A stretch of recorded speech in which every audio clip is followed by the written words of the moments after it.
hiired vaimud taevajumalad. Eestlane püstkorades hoides toitu kõhtudes ja hetkalad marjad panid põhja põdrad, aga nüüd meist jääb alles vaid vari, kui ilustad.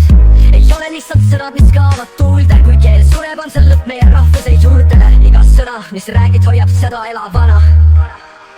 Eesti keel sureb kui murre, teeme ei tee läbi murret. Muidu ajaloo jalgujad, viimane eestlane ärkab. See laul on igapikku, et oleks tulevikku, mis meenutaks meil, et eesti keel jääb.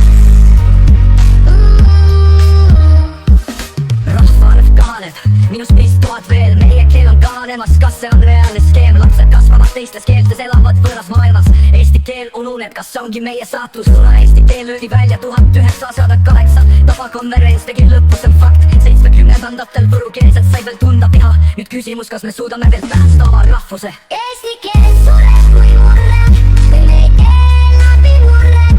Muidu ajaloo jalgujad, viimane eestlane ärkab.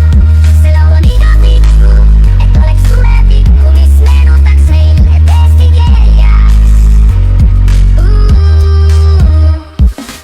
Mõtlevad grammatikud ütlevad, see keel on raske. Isegi tehisarud pole piisavalt aru, et keelest aru saada. See on meie salakeel, respekt kui räägid puhtalt veel. Õppimine on raske, aga mõtle kui lahe, kui räägid keelt, mida väheselt teavad puhtalt ja selgelt. Pole see lihtsalt riimid või tühjad sõnad. See on meie kultuur, meie pärand, meie eesmala. Eesti keel sureb kui murre, teeme ei tee läbi murret. Muidu ajaloo jalgujad, viimane eestlane ärkab. See laul on igapikku, et oleks tulevikku, mis meenutaks meil, et eesti keel jääb. Kas me suudame, kas me tahame?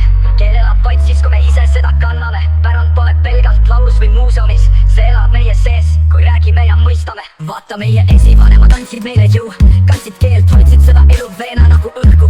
Hiired vaimud, jumalad olid kõik osa meist. Kas laseme selle kaduda või hoiame seda edasi veel? Ajad muutuvad, see kindel ja kiire, aga keel on see, mis teeb meist rahvuse, on see viide. Kas me oleme valmis, kas võtame selle vastutuse? See on küll siin räpp, aga pole vähemalt mingi pitch ja crap.